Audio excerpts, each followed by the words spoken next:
This tale is dedicated to Ibrahim Traoré and the people of Burkina Faso. Title: The Day Ibrahim Traoré Defied the Empire. As the sun rises over the Sahel, a new dawn emerges, not of a country, but of a revolution. A leader, Ibrahim Traoré, arises to challenge the might of empires that have long held his people in chains. But this is not a story of defeat, no, it's a tale of defiance, of courage, and of a hero who would not bend before the empire. Before we dive into the story of Ibrahim Traoré and his fateful encounter with the empire, don't forget to like, share, and subscribe to this channel. Join us as we bring Africa's true heroes to light. Long ago in the heart of West Africa, where the desert winds whisper secrets of ancient kingdoms and the earth held the weight of countless struggles, there lived a young warrior named Ibrahim Traoré. Born in a land rich with history, a land that has seen the rise and fall of empires, his destiny was always intertwined with resistance. For centuries, the people of the Sahel had bore the heavy burden of foreign influence. Their lands were exploited, their resources plundered, and their cultures threatened by the far-reaching tentacles of empire. These foreign powers, hidden behind the guise of alliance and partnership, had long ruled over the African nations, dictating their futures from distant shores. But the people of Burkina Faso, like many others across the continent, felt the rising tide of change. At the heart of this revolution was Ibrahim Traoré, a man of unmatched courage and unshakable resolve. It was not by accident that he rose to power.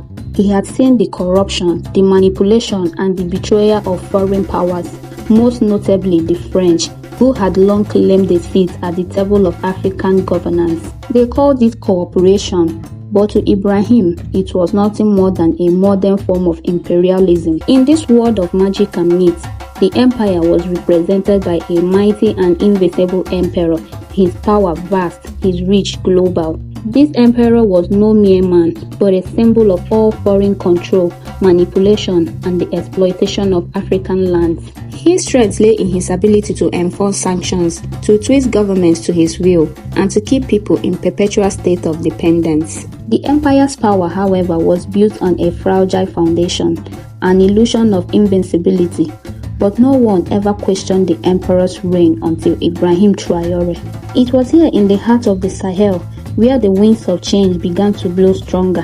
Traoré, as if touched by the spirit of past heroes like Thomas Sankara and Kwame Nkrumah, felt a deep calling within his soul. He could not ignore the cries of his people, the injustice and the broken promises of the empire. He knew that the day would come when he would have to rise against the emperor's shadow. But before Traoré could face the empire, he had to face the trial that would make him the hero. Trials that would test his mind, body, and soul. But unlike many of his predecessors, he was not alone.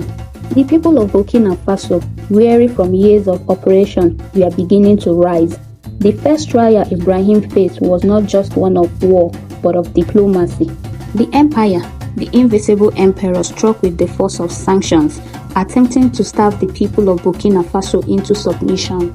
The French, the empire's most vocal ally, declared that they would withdraw their support unless Traoré bent to their will.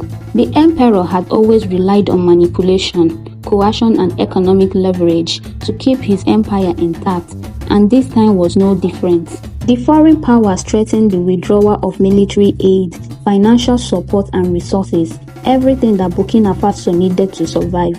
But Ibrahim Traoré, standing tall in the face of these threats, knew that his country had to find its own strength. In this tale, the battle was not fought with weapons alone, but with the spirit of the people. The emperor's army were vast, but they were weakened by their own greed and arrogance. Traoré's strength lay in the unity he had forged within his country. He was a leader who had earned the trust of his people, who had inspired them to rise up and fight, not just for their survival, but for their sovereignty. With the strength of his people behind him, Ibrahim Traoré made his move. He called for withdrawal of foreign military forces, declaring that Burkina Faso would no longer be a puppet state for outside powers.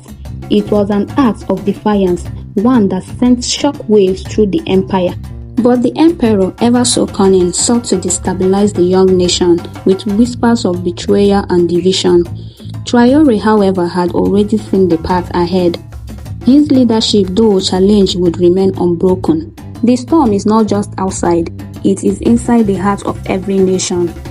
As Ibrahim Traoré leads his people against the emperor, his greatest challenge comes from within. The empire's web of lies reaches deep into the heart of those closest to him. Can he withstand the pressure, or will the shadows of betrayal take root? The battle for Burkina Faso was not just against the empire. It was against a series of internal struggles that threatened to tear the nation apart. As the emperor's grip on the country weakened, his influence seeped into the hearts of some of Traoré's closest allies. Within his council, whispers of doubt and fear spread like wildfire. Some believed that Burkina Faso's victory was too costly. They feared the wrath of the emperor's remaining supporters, those who wielded immense financial and military power. In the mythic world, these traitors were portrayed as dark shadows, figures who once stood by the hero, but were now blinded by greed, power, or fear. They were the kings of division, whose power was fed by the empire's last vestiges. Their betrayal threatened to plunge the land into chaos. Traoré's mythic battle wasn't just with external forces, it was the battle of unity. The empire's dark forces, working in secrecy, tried to break his resolve by fueling division and mistrust among the people. They sent envoys, disguised as friends, promising a return to normality if Traoré would kneel before them. But Ibrahim Traoré, the hero, was wise. He saw the webs being woven around him. He knew the greatest victory was not just defeating the emperor, but ensuring that the people remained united in their cause. In every revolution, the real battle is not fought on the front lines. The true victory comes when the people find their voice, their power. As Ibrahim Traoré faces down betrayal, his greatest ally is not his military might, it is the will of the people. The empire's grip had tightened, but the heart of Burkina Faso was more resilient than ever. As Traoré stood on the principle of betrayal and doubt, he did not falter. His true power lay in the unity of his people who stood with him as one. It was no longer just a leader leading, it was a nation rising in defiance, united by a common dream, freedom.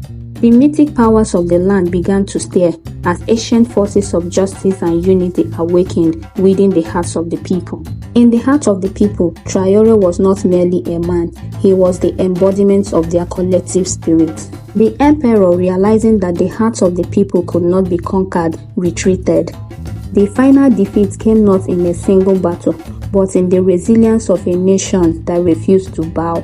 The true empire, the one that had enslaved their hearts for centuries, had crumbled, not because of a king's fall, but because the people had found their own power. In this mythic tale, the victory was not only Traoré's, it was the victory of the land, the soil, and the spirit of Burkina Faso itself. The empire may have fallen, but its echoes are heard far and wide in the aftermath of victory. Ibrahim Traoré's battle does not end. It marks the beginning of a new era. But what happens when the world turns its eyes towards the land that defied the emperor? In the aftermath of his victory, Traoré knew that his work was far from finished.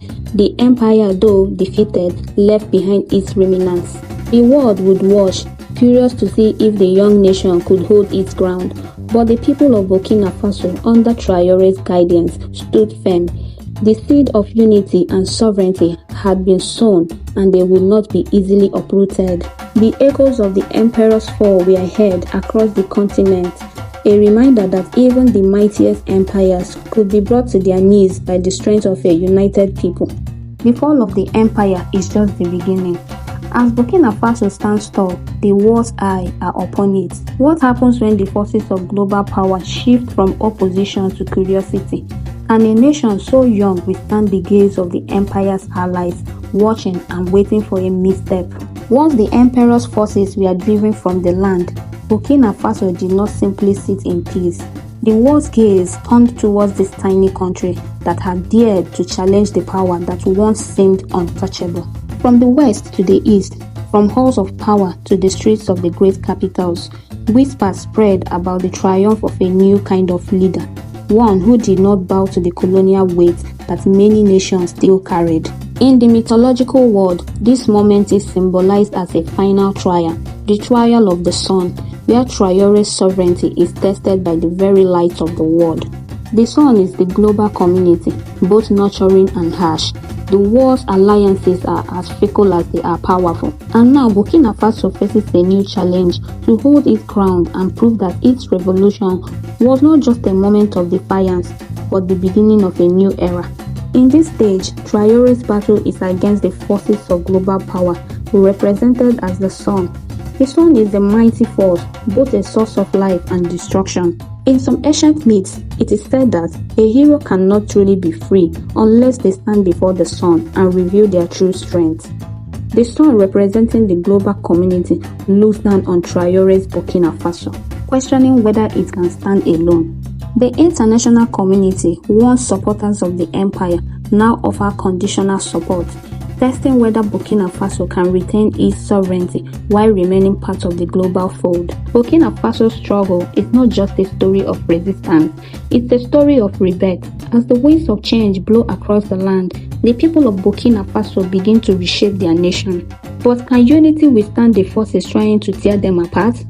Ibrahim Traoré knew that the battle against the empire was not just fought with guns and diplomacy, it was fought in the hearts of the people. And as the world watched, a new force began to stir, the power of unity.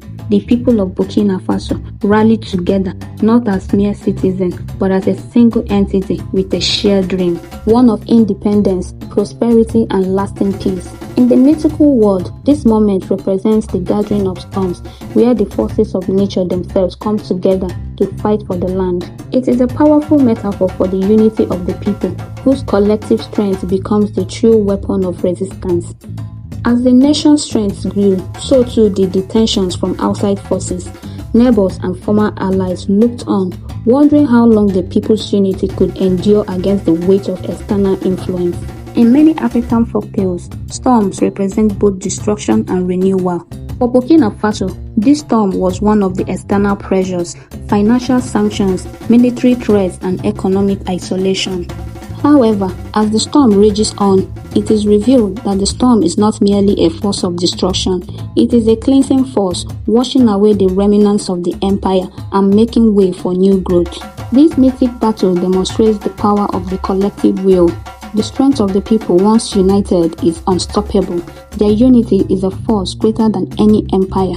As the sun rises once more, we see the dawn of a new era for Burkina Faso. Ibrahim Traoré's legacy is not just in the battles won, but in the nation he helped to build, a nation determined to stand tall, free from the shadows of empire's past.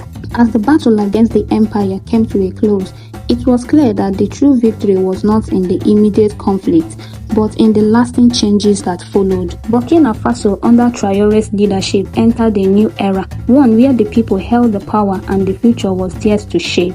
In the mythological world, this moment is known as the rising of the new sun.